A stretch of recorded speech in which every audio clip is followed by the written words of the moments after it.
All right, Mr. Will, we are back here. We were just talking about it. We're on the fourth episode of the Oracle Insurance and we keep changing podcast. It up too, man. I was maybe that's got to be the name of the podcast or something. Yeah. It's like different location. Keep you guessing. Changing locations. Like every time we're in a different spot. Just trying to figure out what works best. Just having fun, kind of just rolling the podcast all over. This is comfy. This is all comfy, over dude. the whole office. Yeah, the orange couches. Hopefully y'all are loving the orange couches. I'm kind of retro. I'm nice and comfy. So. No, I'm going to say it every single time. I'm going to sound like a broken record saying that I'm super excited for this episode and everything, but I just feel like some of the topics we keep coming up with to talk about with people are great. I'm really excited for all the things that we're doing, because truly the goal of this, right, is not just to hear ourselves talk and watch it back. We truly just want to provide value for the people that are going to watch this. Hopefully people get the vibe of sitting in on a conversation. I'm loving getting to learn from you. I'm hoping anybody seeing the clips or eventually watching the full podcast is loving getting to learn from you and just the experience you have. And so my idea for our episode today is the fact that setbacks are setups, right? If you look at it the right way, setbacks, things that go wrong in your life or in your business, or the twists and turns that come with life as it happens, they're really setups for a lot of the time, like we talk about, what God's preparing you for, right? And so I thought this was really important to talk about today, because I think sometimes it's a little rare that on the journey to success, especially with the short form video content that's really big on TikTok and Reels and Facebook and all these different platforms, that you're seeing just such quick tidbits of advice, and it's really rare that you ever get to understand someone's full story, right? And so there are a lot of pitfalls, a lot of setbacks that happen on the journey to success, right? So that's why I'm really excited to talk about this and all of that. So that's really good. let's just go ahead and jump right into it. That's kind of the reasoning why we're doing it. So just start me off, talk about maybe let's start from the very beginning. What were some of the challenges with starting your business, or really anything as far as your work life or your entrepreneurship went? Starting, I've started a couple businesses. Both times I didn't buy a business. I just started from scratch. And insurance, you call it a scratch agency or whatever. But, that created some areas that were tricky because you didn't have any income coming in. So, you're building something and the income took a while to start coming in, and that's, going to be that way with every business, a restaurant, whatever. So, that's one thing that just, even though it worked out, I think the stress is the thing that you learn to manage, and then, you just got to keep yourself positive, keep yourself motivated. But getting started out, that was the hardest thing. And then if you go to, a financial institution, it's crazy because you can go to, say, hey, I'm going to 4 years of college for a history, degree, which isn't going to get you very far. Nothing against history teachers and stuff like that. But you can go in debt for $120,000 there, but you go there and say, hey, man, I'm going to start a business. I got a plan. I got this. And banks are like, nope, not doing it. And you're like, what? You give that dude something? But I'm going to make money right away. He's not making money forever. So that was tricky, especially in insurance. It's hard. I don't know why it's so hard to, find banks to back you. But, luckily I had a guy jump in and say, hey, man, I'll back you, to help me get Oracle started. When I started Allstate, I was 25 years old. I was dumb enough to not know what I was doing. Luckily we were, successful at it, but, it's that, those are like getting started out, like, money's tough, time's tough, resources, like we talked about in one of the podcasts, like when you do start out, you don't have any money, you can't go, and it's hard to go get a good lawyer when at $400 an hour, when you don't have $400 in your checking account, right? And then all that kind of stuff, and, finding a good accountant and finding that team around you that's going to help you. That takes time, because you're going to choose some of the wrong guys on your team. Or you're, one thing for me that I've learned over the years is bringing people on the team and not giving them the proper resources or the proper training, to get going, properly. So, a lot of that, as setbacks that looking back, like I've learned a lot about having employees, like, I lose them for, either they weren't successful at it or they, just didn't like working with me. And I look back and I'm like, you know what, that's a lot of it was my fault, right? Because I didn't get them the best opportunity. Maybe had them maybe the right person, but I had them in the wrong seat, that kind of stuff. So those are, a lot of things. There's so many things you learn over the years as you go through it, just because you don't know till you try it. Right. And then you look back and that was all on me, man. So those are a couple of the things that kind of popped to mind right off the top of my head. But yeah, so this is an interesting question when I was kind of outlining what we were going to talk about. So what would you say are some of the practical and maybe more importantly, emotional impacts of failure, right? Because even being an artist myself or a creative in a way that you can attach your value and your worth as a person to what you do, right? Your business, your art, your music, your whatever it is that you do, right?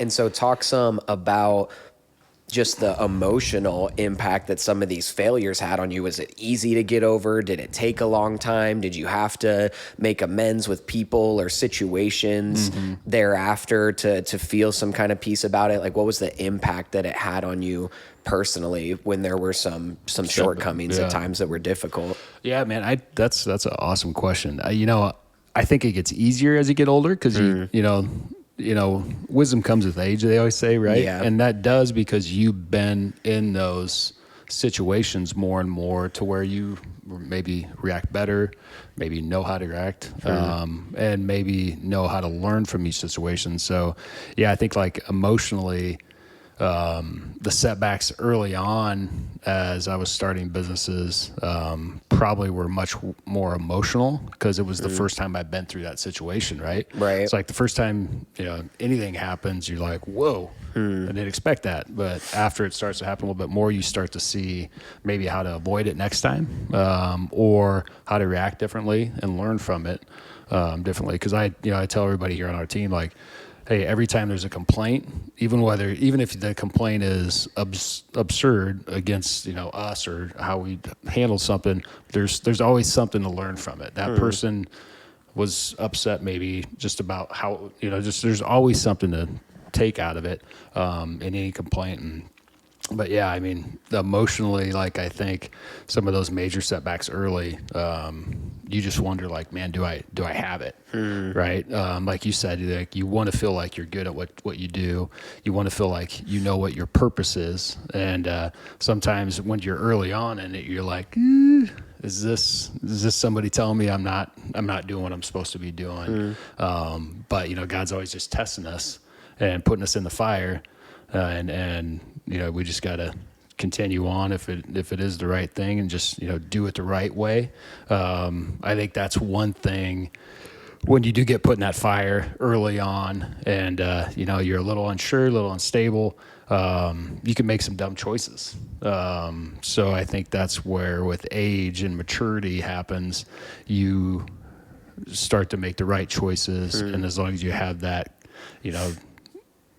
that person showing you how to do it, or God showing you, giving you the pathway, like, here's how you treat people, here's how you do it, always stay ethical, don't lie, and then as you get in those situations, you're like, nope, this is a learning experience and just got to plug through it and figure it out. But yeah, I think that's when, early on though, you're just getting hit with stuff that you've never been through, and it's scary at times, and then it makes you unsure about yourself, and then as you continue to get through those, they talk about, like in the book of Joshua, when they cross the river and they go say, hey, go back, get 12 stones and make a monument. The monument, so you can look back and be like, hey, he got us through that. God got us through that. He can get us through this. So I think really taking inventory of those times that you do struggle, and also those times that you can celebrate and have those things to look back on. Like, oh, I remember that time I went through that. I was able to get through that. This ain't near as bad, or it's, here's what I learned from that. I'm going to apply it to this situation I'm in and get me over it. So, yeah, that's great. So one thing that this is the whole point of talking about this, right, is not just to sit here and talk over failures and setbacks and all these different things, but maybe in particular, if you have a couple or maybe one really solid one with the things that you already mentioned, give us some ideas of when these setbacks did turn into setups, right? When you saw the things that were happening or the failures that you were going through actually prepare you for what you were going to do in the future. Maybe some things that went wrong or were difficult to go through when you were doing Allstate, how that helped when you're like, oh, I've already been through that. I know what to do differently now with this business that's different, or this is really what I'm working at and all that. So yeah, talk through that. Well, man, as much. I'll tell you the biggest thing that has ever happened in my life, and it's not it wasn't business related, but it's got me through a lot of things. So, like when I was 7 years old, it was my first communion day. I fell down and a riding lawnmower rolled over my hand, and I lost 3 fingers on my hand. Right? Yeah. I was 7 years old. Had to learn. I had just learned, how to shuffle cards. Knew how to tie my shoes. I had to learn all that stuff over. Wow. But at that time, I was a shy kid. I was very unconfident in myself. And like I said, shy. From that, and I tell people this, it was probably the best thing that ever happened to me, which is kind of bizarre. Crazy. But that having happened to me and me being able to, I was catcher in baseball with a couple fingers missing, right?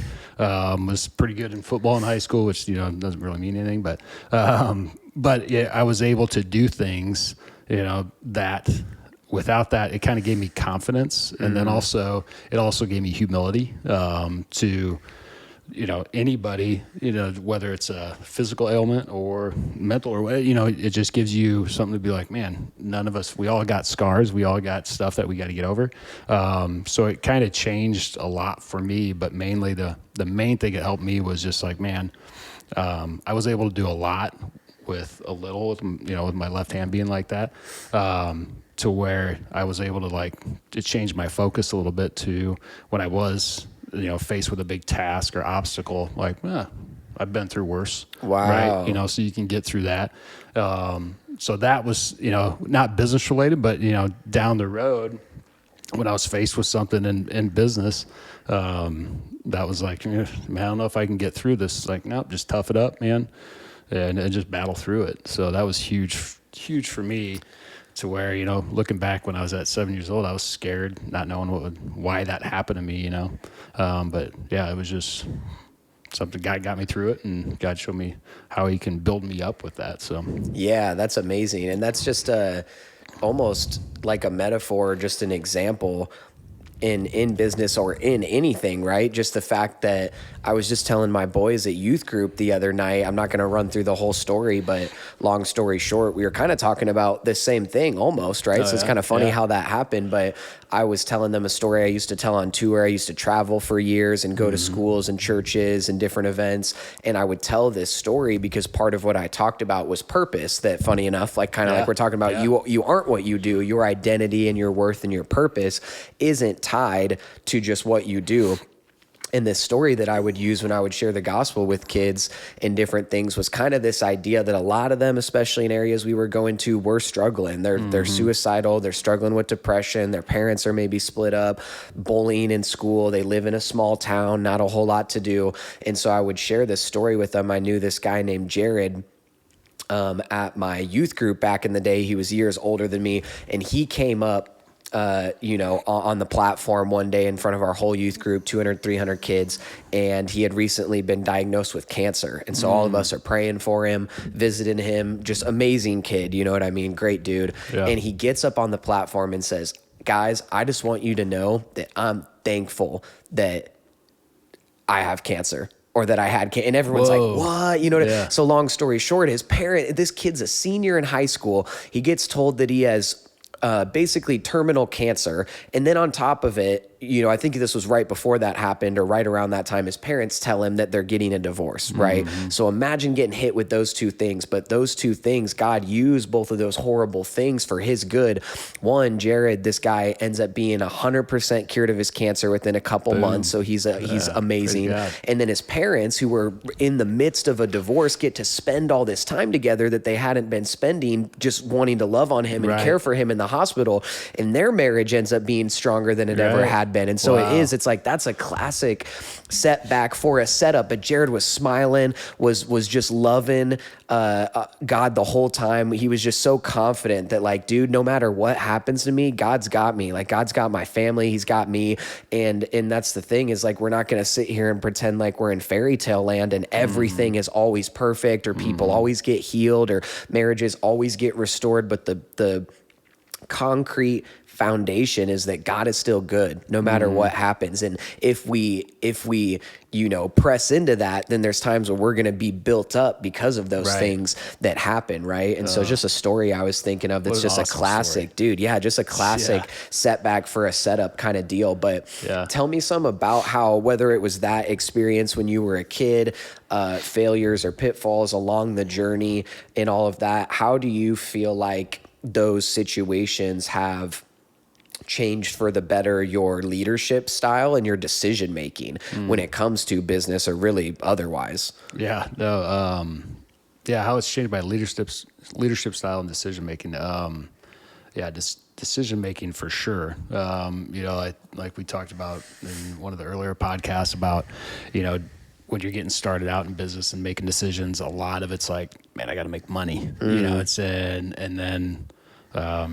If that starts out that way and then it may continue to lead, it's all about money. So having the right focus of what you're making decisions on is something that, I've learned over the years of, it's about making decisions based on what's your purpose in your business or what's your purpose in your life, and not about the dollar signs or how much you got in the bank account. As in for leadership, just kind of like going back to, looking back and learning from maybe losing an employee, whether it's because of their production or whether it's just because of they didn't like working for you. Looking back on that and learning, man, what could I have done as a leader to have been better at it? We talked about like working genius and stuff. Just knowing your strengths and your weaknesses and making sure that you surround people with you to, make you complete. Because it's just like in marriage, like the reason God created a woman is because we're knuckleheads, right? and we need a strong woman right by our side to lead us, and that's why it's a partnership as a marriage, So that was one thing that, that really changed for me, is recognizing my weaknesses and just, and humbling yourself and like being like, yeah, I'm not perfect, right? I got a ton of weaknesses. And then, because after you're in business for a while, you realize you make a lot of mistakes. And, we've talked about having a peer group around you, because it's good to, and that's why we're in men's groups, right? Because, man, you get in a men's group like, man, I fouled up this week, I need, give you some encouragement, and, everybody is there like, hey, man, I've been in that situation before. Here's what I did. So encouragement with peer groups and those kinds of things to, just have people there for you to surround you.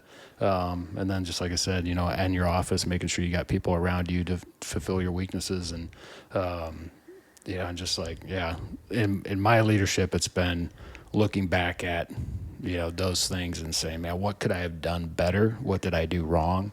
And just the next time really thinking about, like, in your decision making, really pausing, maybe praying over it for a period, right? Especially big business decisions. Probably the dumbest ones I've done have been, no thought, maybe no prayer, especially early in my years, because I've, only been walking with Jesus for about 3 years. So,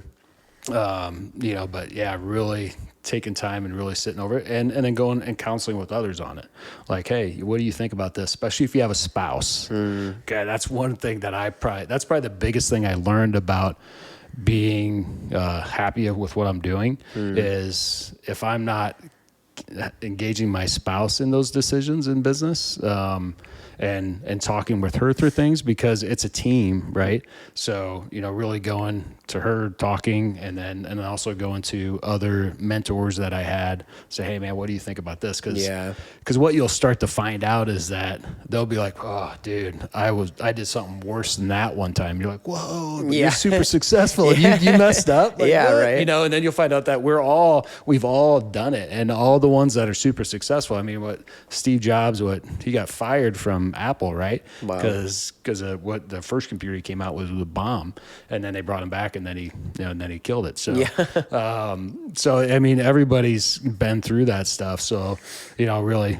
stopping and thinking, praying about it, and then counseling with others on it before you make those big decisions, and even in leadership, making sure that you have a strong team around you that you can bounce ideas off of. Because man, people say it can be lonely on top, but usually we make it lonely on top. Because we're with pride, we don't want to tell anybody we don't know what we're doing. But a lot of times we don't. Dude, that's so great.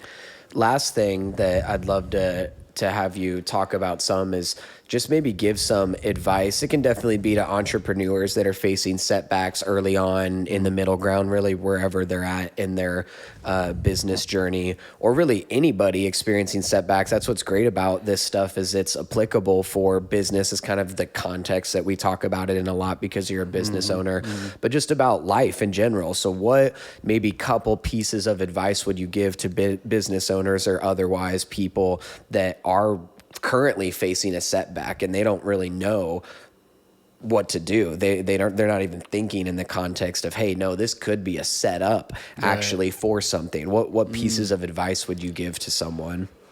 Man, that's a great question. Man, if I look back at all the things that I've been through and the ones that those setbacks that ended up turning into setups, man, endurance, really, just it was just hard sometimes because you're like, man, I want to throw the towel in. But, just really, thinking about, okay, what do you got to do to get through this? What can you learn through it after you do get through it, or during it? Because, I mean, there will be a better day. You will learn from it, and hopefully you don't make the same mistake again. And then after you do learn from it, how can you avoid that next time? Whether it's if you made a bad decision, just like we talked about, take some time, think it over, pray about it, counsel with others. And if it's just, something that really set you back, maybe, personally, same thing, like the biggest thing we do, marriage ministry. And man, the biggest, as couples, it's the same thing, man. You're going to mess up, right? We're all imperfect. But really humility. One thing I've learned from Cap, man, he told me just face everything and address it right away. Because a lot of what we do, and we probably all I've done it a ton, is you don't want to face it, so you put it off, and then you put it off, and that's one thing that I early on probably learned the most. Wow. Is instead of just facing whatever it is that you got to face, whether it's an employee that you got to sit down and be like, hey man, this ain't working, but you make an exception for some reason, and you put it off, and all of a sudden, instead of it would have been a little deal, now it's a huge deal. Wow. Man, when I look back, we were in this group, and they say, hey, if you got somebody in your organization that is a virus, they're like, stand up. So there's about 20 of us that stood up, and they're like, okay, when you leave here, go fire that person today. Wow. And you're like, what? You're like, bro. Like, yeah, no, that sounds great, but I don't want to do it, right? And I didn't. And it ended up costing me dearly about 5 years later. Wow. Because I knew this person just didn't fit the culture and never was going to. Nothing against him. It was just, he just wasn't the right fit. Wow. And I put it off because he sold a lot. And it's like, that was one of those things. I'm like, well, it's, you're away. And and it ended up costing me way more than I gained from it. Wow. In all those years. So, really facing those things, and again, go in there with the right heart posture when you do it.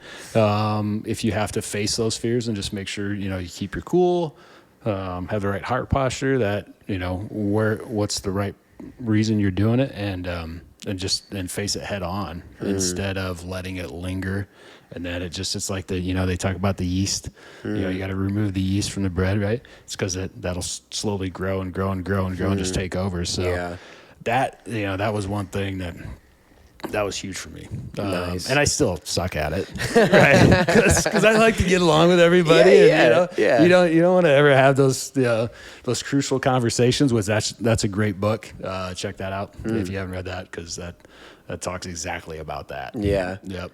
Great, dude. Yeah. Again, just so much good stuff, trying to pack in as much great value as we can in 20, 25, maybe 30 minutes. If you're watching this and you like it, man, comment below on what you like about it. That'd be sweet. No, exactly. But no, just to recap really quickly, all the stuff we talked about, just, I love what you were just saying about if there's some decision or something that you need to really do that is going to impact the future, whether you realize it or not, just get it done. Have that tough conversation, face the problem head on, and get it done. Another thing I love that you talked about is just having mentors. You talked about it in a previous podcast as well, kind of that Barnabas, Timothy, Paul kind of deal, where it's just a system of pouring in, having a mentor above you, you mentoring someone as well. The best way to learn something is to teach it, they say. So I love that idea as well. And then other things is just learning from the failures that you have had, not,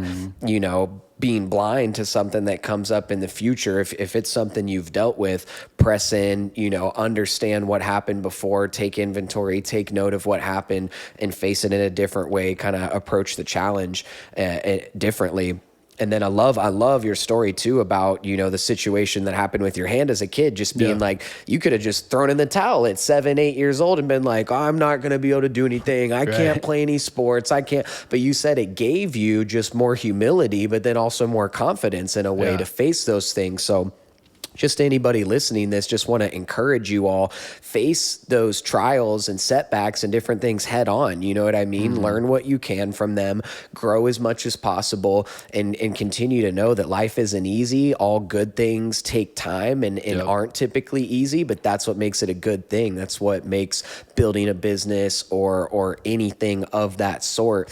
It's going to take time, building your own personal brand or anything like that. So thanks again for sharing and sitting down and going through all of this stuff. We'll be back soon with another one. But again, man, setbacks are just simply setups. So it's been amazing, but we will see you guys next time on the next episode. Sweet. Thanks, man.